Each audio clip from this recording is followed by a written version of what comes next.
Good morning. We'll start with this morning's agenda. First application on the agenda is a sign application SG 2019-003. That's 151 Zeller Drive. Anyone here in support or opposition, come forward, please. Good morning. Your name? Good morning. My name is Chris Cluthy. I'm the agent from Signable Inc. for the Waterloo Regional District School Board, Lackner Public School. Okay, Chris. Staff's recommending approval. There's a requested amendment. Are you in agreement with the amendment? I'm sorry? There's a requested amendment, I believe, on this one. Are you in agreement with the amendment? That's the... Third paragraph's second page.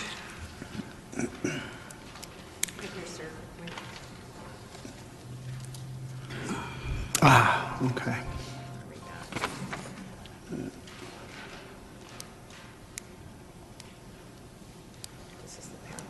Yep.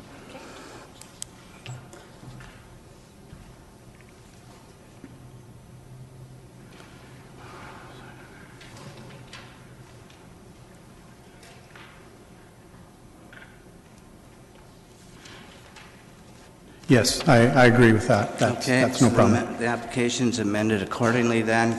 The only other comment I have before I turn this over to my colleagues is I'd like to see in the recommendation I guess in number 4, and that's just the where it deals with a static condition, as I don't think that was in here. So it would say that the sign has got to be static for a minimum of 6 seconds before it changes. Staff would support that, but just an FYI, the sign bylaw already requires that. But it's always good to maybe reinforce that. All right, good, thank you. All right, any questions or comments? Through you, Mr. Chair, I'm going to bring up the issue of the static for 6 seconds too, seeing that's already been covered both with your comments and the bylaw. I move that this be approved as amended. Second? All in favor? Carried. Chris, just be advised that this committee does not have final approval. We make recommendation to council, and council will be meeting on this on March the 4th. Okay. So it would be a good idea to be there. Great. Okay, Thank you.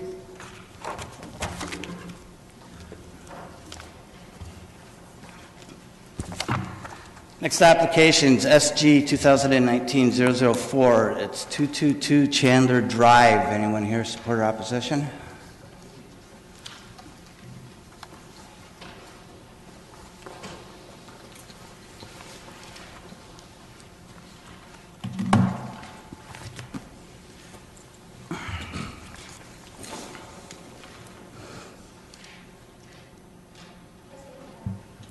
Good morning. My name is Ishmael Mohammed.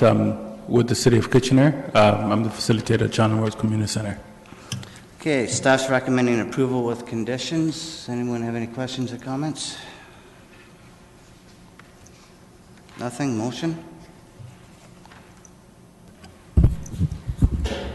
Mr. Chair, make a motion that this application be approved with the conditions set out in the staff report.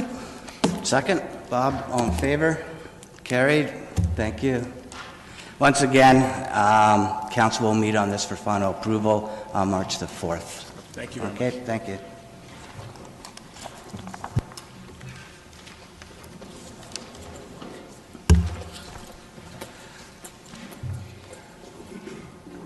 Next applications, A 2019-014, 71 Height Lane. Anyone here in support or opposition, come forward, please.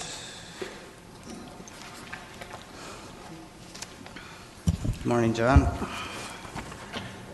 Good morning, Mr. Chair and members of council.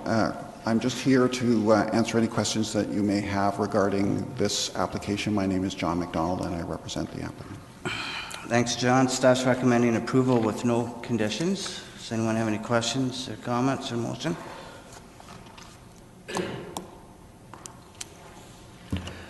Through you, Mr. Chair, traditionally we've had a clause about the building permit. I understand there was a concern with that, with the wording of it. Can someone remind me our revised wording for inclusion of a request for a building permit?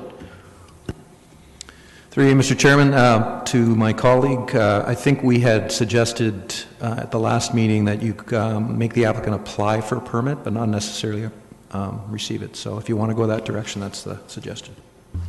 Mr. Chair, then I would like to add that the applicant apply for a building permit as the condition. All right. Anyone else? Is that a motion then, Bob? Yes, Mr. Chair. All right, motion on the floor for revised recommendation. Second. Scott, all in favor? Carried. Thanks, John.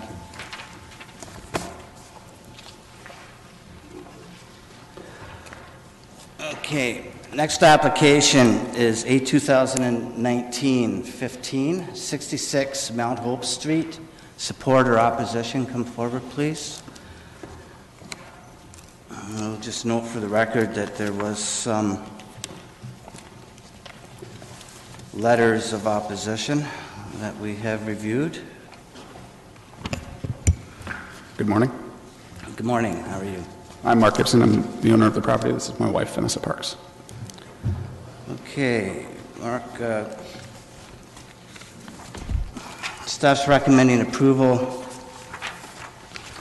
with conditions. And let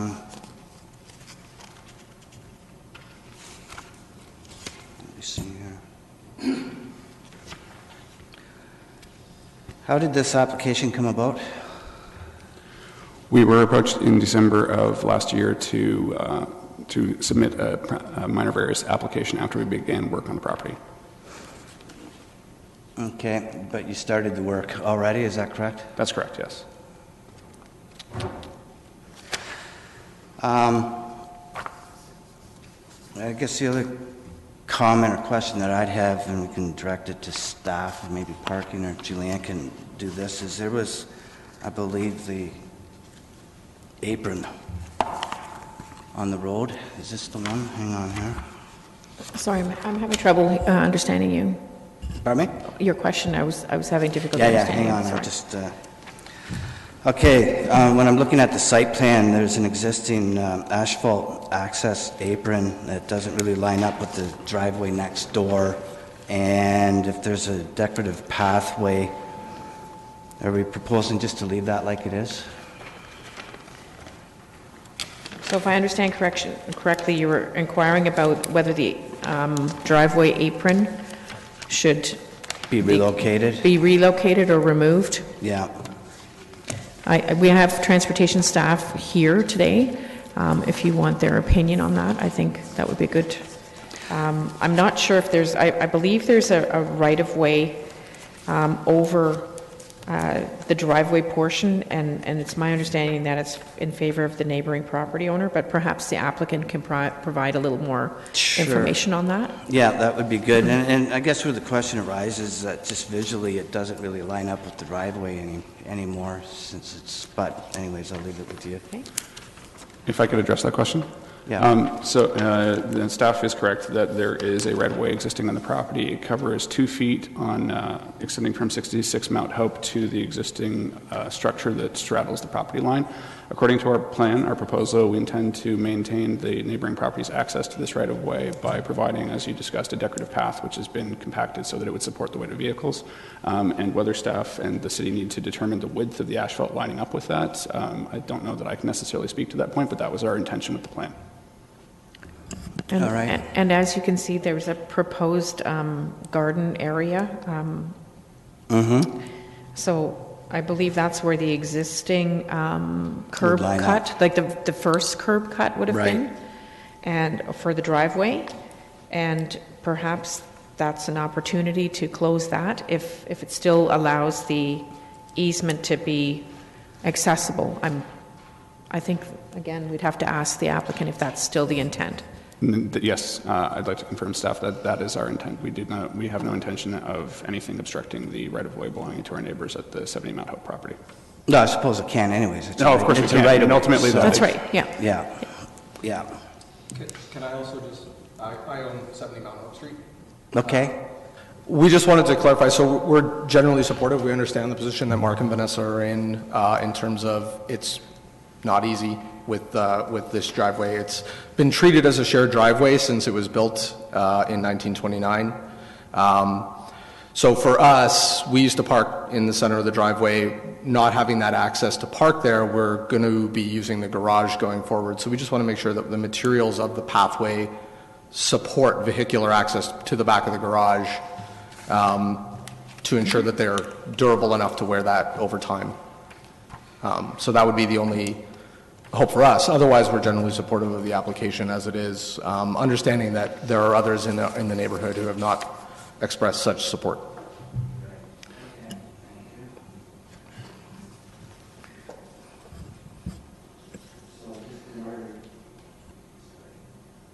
In order to address this one particular situation, then maybe there should be a further condition put into the recommendation if it's to be considered, and that would be that the sub-base materials would support vehicular traffic on that pathway, just for clarification. So I would suggest that we insert a condition to that effect into the recommendation as well.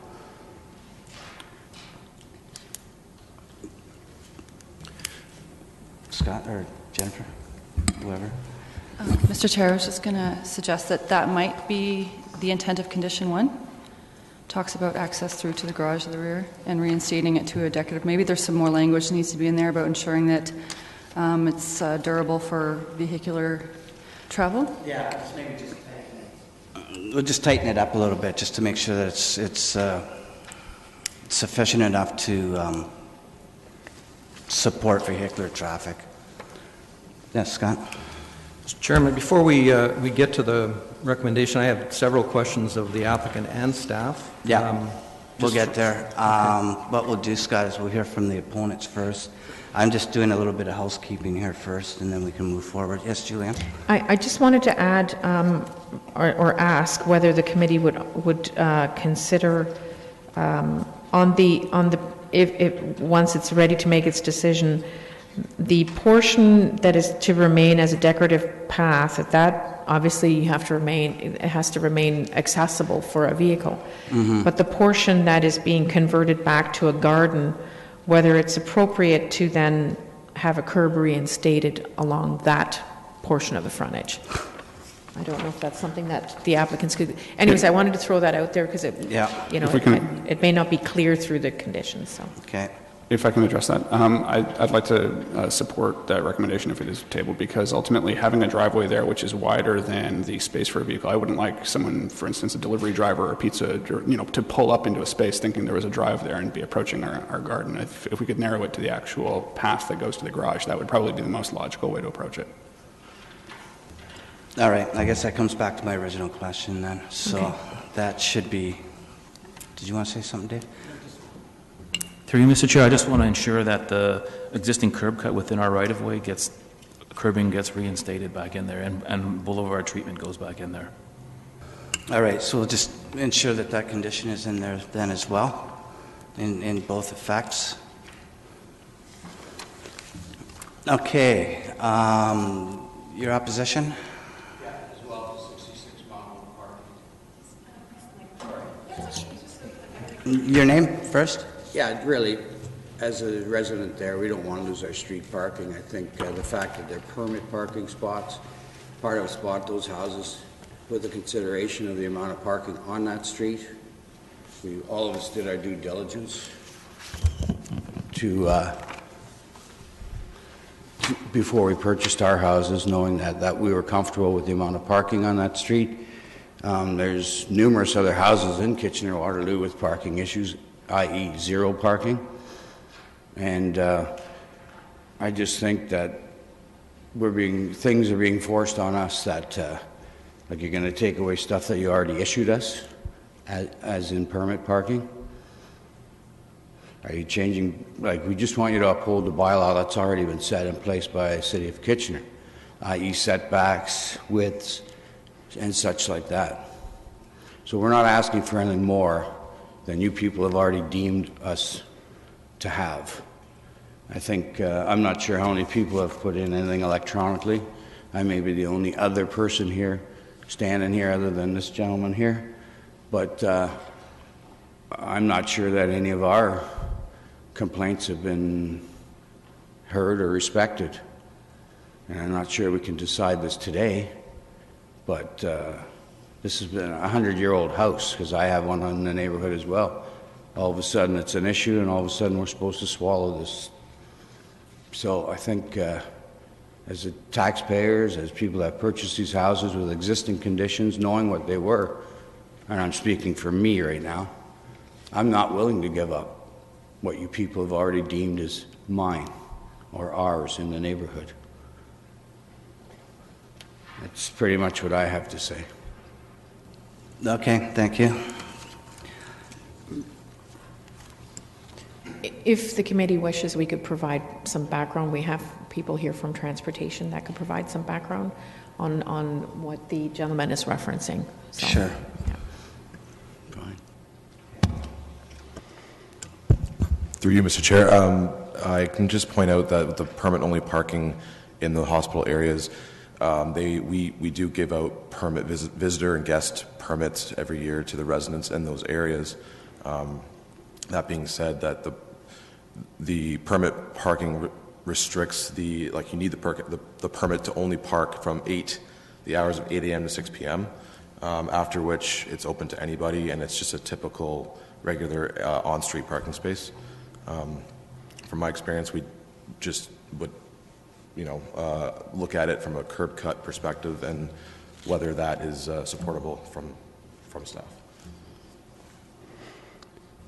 If I can also, sorry, may I offer a comment? Sure.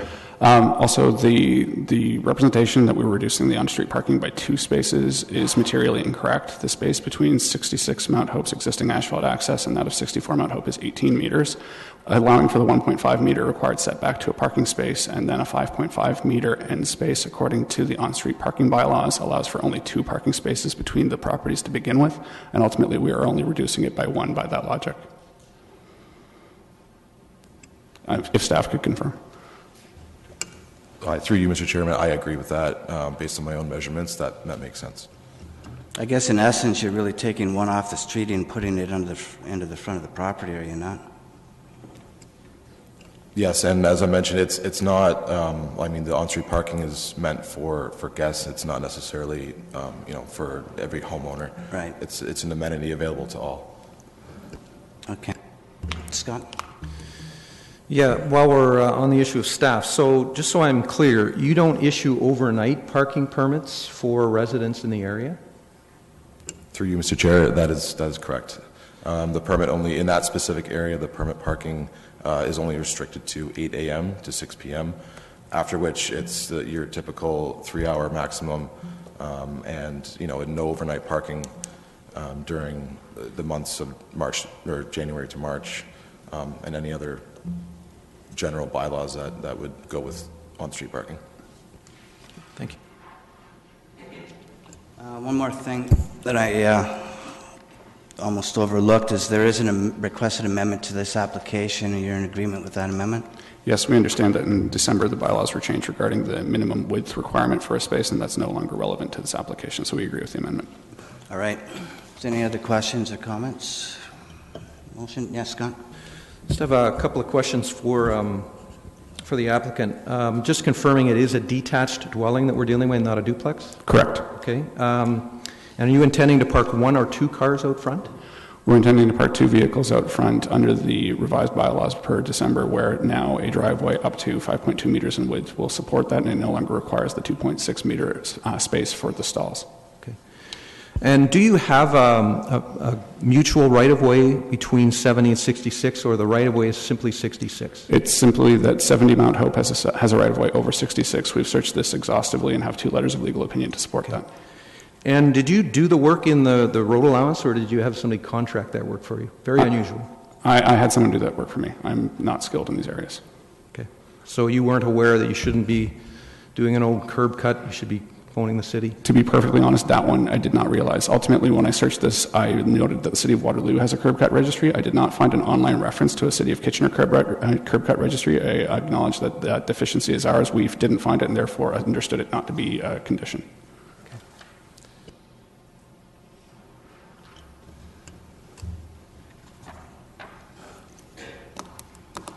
Anyone else? I have something. Yes. The fact that he wants 2 spots, to me, seems extreme for what we have to give up. I think, I can only speak on behalf of myself. I'm not sure how others would feel, but I think 1 spot might be actually a reasonable solution here. That way, we're both giving up something. If perhaps staff could comment on the changes from December and how that... I think the 2 is in accordance with the revised bylaw, is it not? The 6-meter setback is one thing that Yeah. is blatant in this case from the lot line.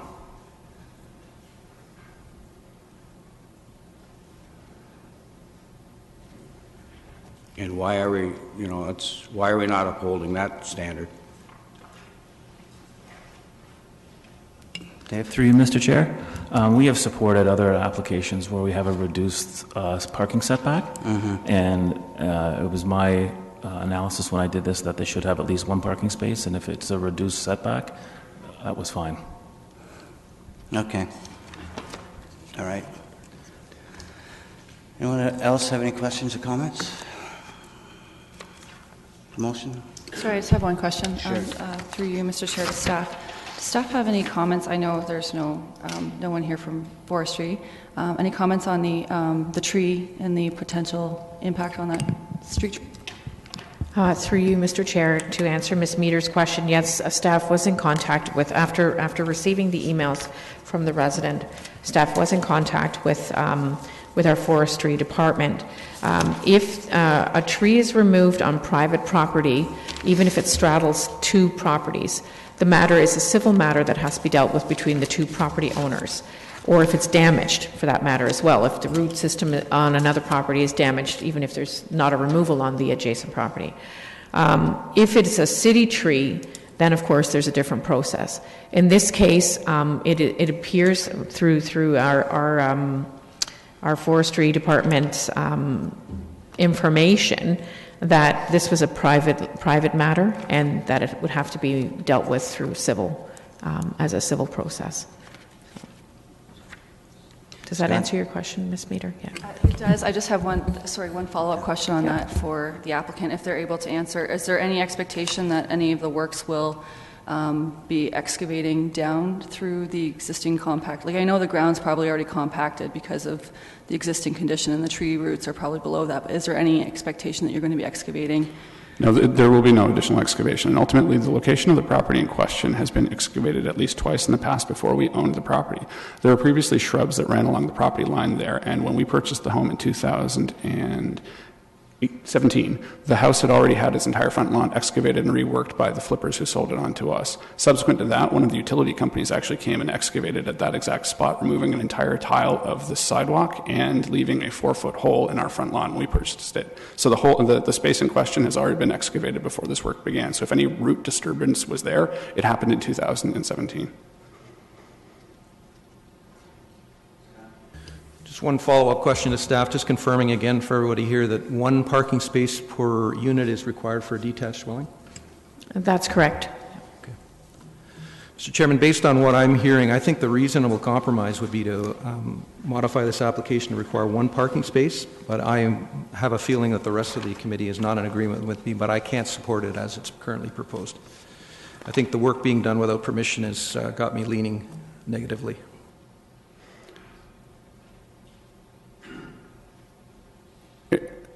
If I can address the chair.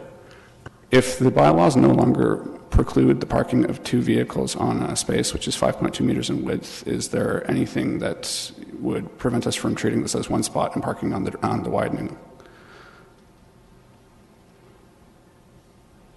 I'm sorry, maybe I'm misspeaking. I apologize. If I could have the help of staff on this. Ultimately, the property is allowed to have a surface 5.2 meters in width according to the bylaw. Is that correct? And is there anything now in the bylaw that would prevent us from placing 2 vehicles on that since the changes in December? I'm not sure what changes you're referring to. On your application? Or? No, the changes to the bylaw. The bylaw no longer requires a 2.6 meter width minimum for a parking stall, which means if we could physically fit 2 vehicles on a 5.2 meter surface, is there any bylaw that precludes it now? I think that bylaw makes sense. So does the 6-meter setback bylaw. So if we're respecting bylaws, let's respect the bylaws, all of them. There's a 6-meter setback from the road Fine. where you're parking. This site can't meet that distance. The bylaw also only requires the legalization of one space. The second space, if it's an additional space, because the property only requires one legal space, that's what they're legalizing right now through this variance. If they happen to have a wide enough driveway to allow a second car to be parked there, that's fine. What they really only need to legalize is the one legal parking space because they don't have a garage. Does that clarify? Thank you, Steph. That expressed what I was trying to convey much more succinctly. Okay. Bob? Mr. Chair, this application did have me scratching my head a little bit over the weekend, and I do agree with my colleague, Mr. Hanna, that it's very disappointing when people go ahead and do stuff, modifications to properties or buildings, without properly consulting the city. We've seen a few of those over the last, I won't mention how many years, Mr. Chair, and I support Mr. Hanna's concern on that. Having said that, it happens all the time. It's easier to ask for forgiveness than it is to get permission. Cliche, perhaps. So the rest of this committee has asked pretty well every question that I had prepared for this. So, Mr. Chair, I'm prepared to move this, and there was an amendment too, wasn't there? And despite the objections, the downtown area is a tough one to deal with. So I will move that this be approved as amended. Mr. Chair, before this motion is, I need some clarification. I'd like to clearly understand what the amendment is and what it is we're granting here. I'm hearing that the applicant wants to park two parking spaces on the property. That's not the application before us. The application is to legalize permission for an existing to have the required off-street parking space, one parking space, is how I read that, to be located 0.18 meters from the front lot line. If they want a second parking space, I think that has to be incorporated into the variance. Through you, Mr. Chair, they are only required to have one legalized space. If they happen to have a space that's incidental, that doesn't necessarily meet, they don't have to legalize that because they have a driveway. So However, if they parked, yeah. if they parked a second vehicle there, would that be parked there legally? No. That's my concern. So if you park, if you want to park, through you, Mr. Chair, to the applicant, if you want to park a second vehicle there, you'd be doing it illegally, unless this application specifically permitted two parking spaces to be located 0.18 meters from the street. I'd like to ask a question to follow up on that. In what respect is that? I'm sorry. No, I think the issue here is the driveway width. Am I correct? Whether you can fit one car or two cars into that driveway width. The driveway width isn't under question. Yeah. The driveway width is the legalization of one of the parking spaces. Right. Because you have to every detached dwelling has to provide one legal parking space. So the one space will be legalized. One space will just be as is. Because it's irrelevant in terms of requiring a second space because it's not a duplex. Were this situation for a duplex, then I agree with Ms. Meter, we would have to legalize both of the spaces. But so the variance that's being sought here is to allow a parking space to be located closer to the street than it's permitted. Mm-hmm. It's not about the width of the parking space, it's about how close it is to the street. And that they're seeking to have it 0.18 meters from the street instead of 6 meters. Right. If they park a second vehicle on here and bylaw comes by, that second vehicle is being parked illegally. Is what I'm saying. And the bylaw will be, because they have to, while they only need a minimum of one parking space for a single detached unit, that doesn't mean that they can have a second illegal parking space. They'd have to legalize both in order for you to have two cars on that site. If I may? That's not how we understand Section 6 of the bylaw to be written, because the driveway could be a maximum 5.2 meters wide, and there's no provision for a minimum stall width, and the bylaw states that a driveway or driveway widening thereof may be used for the parking of vehicles, provided that the driveway has a minimum width of 2.6 meters. With this being a driveway 5.2 meters in width, the one legalized spot, I'm in complete agreement, complete support that spot must be legalized for its front lot setback, but the width to the side of it for the second parking space is immaterial to the variance application being sought today. That would by default fall under the fact that a driveway widening can support vehicle parking so long as it's at least 2.6 meters wide.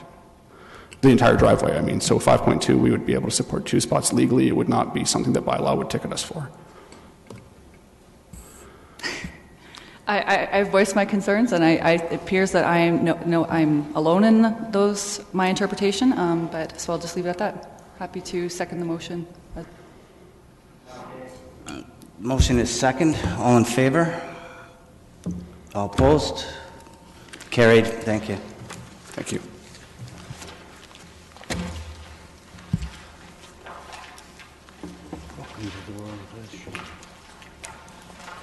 Welcome to the world of politics, huh?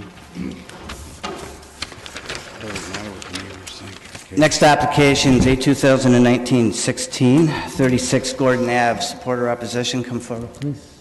I thought Alex was going. Hello, my name is David Ashley. I'm not sure what it matters. I'm the owner of 36 Gordon Avenue.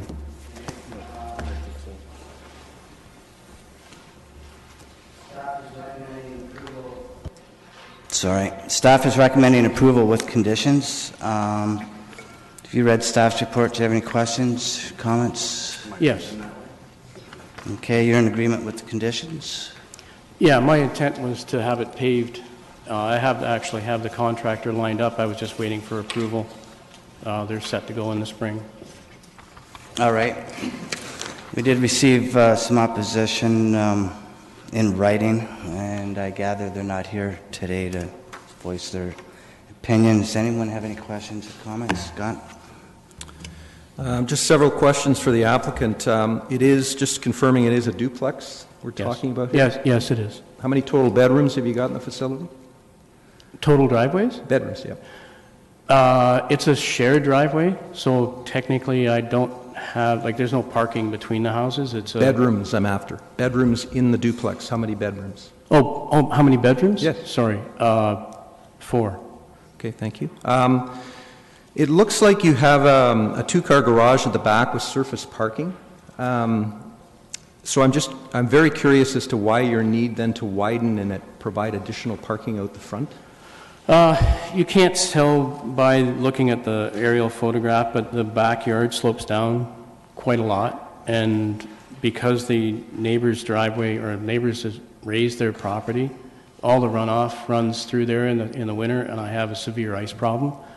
My daughter actually fell when she was pregnant in the backyard trying to go down that, and my tenants also have issues getting out. Sand, salt, this time of year, it's dangerous back there. So my intent was to have at least one parking out front to free up some of that. Okay, just one quick question. Because there was snow on the front lawn, have you kind of excavated the entire front lawn right now? Yeah. Going by the previous applicant, I didn't know that I knew I have to get permits if I'm going to do, and all the work that I've done as far as duplexing it, totally fully permitted, passed. Mm-hmm. I honestly didn't think I'd have to get a permit to dig up my front lawn because it was my property. I didn't know that.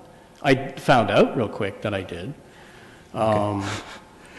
Okay, and just one quick question for staff. Looking at the staff report, and I'm looking at the front of the house, which was taken kind of before there was lots of snow on there. In implementing your condition, how much of that front yard area are you expecting the applicant to re-landscape? And I'm looking at the front, it's got kind of 3 columns. Yeah, so if you kind of look at Questions for staff, sir? Can I have an answer for staff? Sorry. Thank you. Sure. Through you, Mr. Chair, we are hoping that the applicant reinstates the portion of the lands that, if you look at the post that says 36, has the address on it. Basically, the only area that should be paved is the area where the truck is actually sitting on, and that the balance of the lands be reinstated to a grassed or a landscape, not a hard surface, basically a grassed area again. Yeah. In order to prevent further parking on it.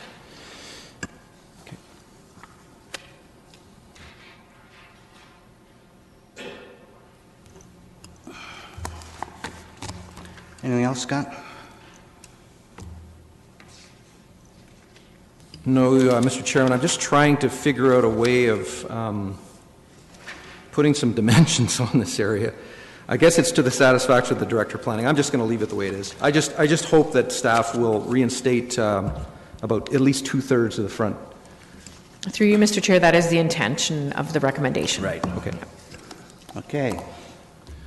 Anyone else? Questions or comments or motion? Jennifer? Thank you, Mr. Chair. Perhaps would it be possible to modify condition 2 to state that soft landscaping be reinstated in the front yard area to the satisfaction of the Director of Planning, generally in accordance with the sketch submitted with the application? That would be fine. Thank you. Okay, is that a motion? That's a motion to approve the application with the 5 conditions as amended. Second? Mike, all in favor? Carried. Thank you. Thank you.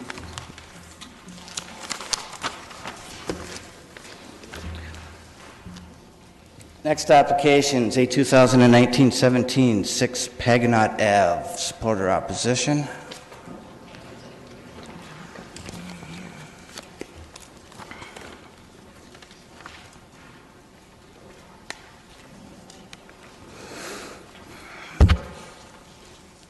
Okay, staff's report says recommendation with conditions, approval with conditions. I don't believe there's any conditions, is that correct?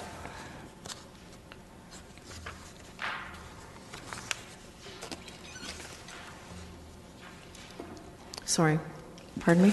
The staff report on the front makes recommendation for approval with conditions, but there is no conditions, that's correct. Is that correct?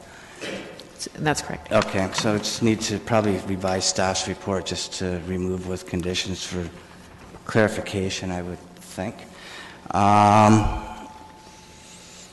Okay, your name? I'm Dave Gilbert with IBI Group, here on behalf of the owner. Okay, Dave, staff's recommending approval with conditions. This one's, I think, been before us a few times, and it looks like it's made a lot of progress since that point in time. Does anyone have any questions or comments? Scott? The only comment I would make is it's a very unique design, and I would think the applicant is doing the driveway where they want it, just to save that tree. Would that make sense? Yeah, that's correct. I fully support this application, Mr. All right. Bob? Just a minor issue that on the site plan from IBI Group and in the staff report, it's referring to the next door adjacent property as 103 Mansion, but on the city's on-point mapping system, it's listed as 101. Is there a change of address number for the adjacent property?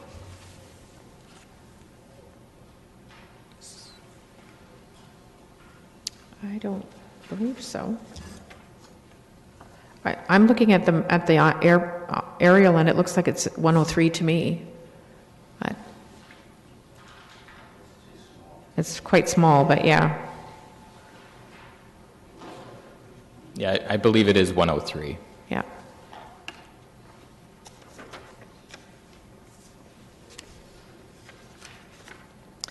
It would be great if we were automated in here and we could actually pull up the on-point mapping and check it. Unfortunately, that isn't the case.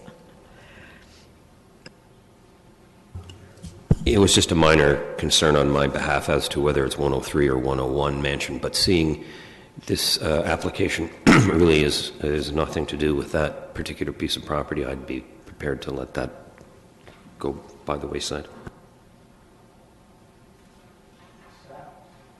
As I said, Mr. Chairman, I'm willing to move support if somebody goes along with me. All right, second. Mike, all in favor? Carried. Thank you. Thank you. Okay, the next application, or applications, are B 2019-005, 2019-006. They've requested a deferral until April the 16th. So those applications will be deferred till then. I don't think I need a motion. Need a motion for that? No. All right, so that's a deferral till then. The next applications, B 2019-007, A 2019-018, and A 2019-19, requested a deferral as well. Do we know what date that should be deferred to?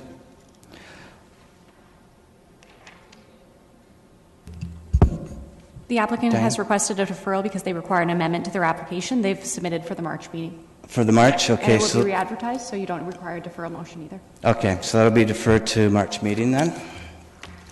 And then the last applications is CC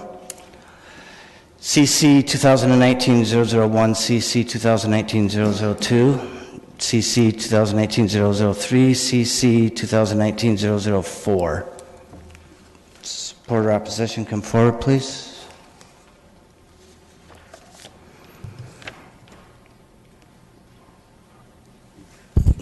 Your name? Good morning, Dave Aston with MHBC. Staff's recommending approval of the deferrals. Are you in agreement? Yes. With all the deferrals? Anyone have any questions? Sorry, it's not a deferral. I mean, sorry, change of dates. So I still stuck on the last two deferral things. With the staff. Yeah, sorry about that. Change of dates. Any questions or comments? Bob? If I understand this correctly, Mr. Chair, this is just extending compliance from February of this year till March of next year. The issues with this property have already been addressed, and there's no concerns. The neighbors have been consulted. Everything has moved ahead, and it's just an extending of the compliance date. Through you, Mr. Chair, to answer Mr. McCall's question, yes, the nature of the application has not changed. There are still 4 lots being proposed. They're still the same size. Nothing has changed on that. The request is basically to allow the completion of an archaeological assessment, which is one of the requirements. And given the weather constraints, obviously you can only do that kind of work during certain times of the year. So, the applicant realized that they may not be able to complete all of that work in the time frame. So that's the intent. Okay. Through you, Mr. Chair? Yeah. Obviously, I think everyone would agree that it's important that the archaeological assessment be done thoroughly and in accordance with whatever applicable regulations. I continue to think that this is a great application, and I think the amendment is minor, and I'm prepared to make a motion to approve. Second. Scott, all in favor? Carried. Thank you. Move for adjournment. Bob, second. Scott, all in favor? Carried. Done.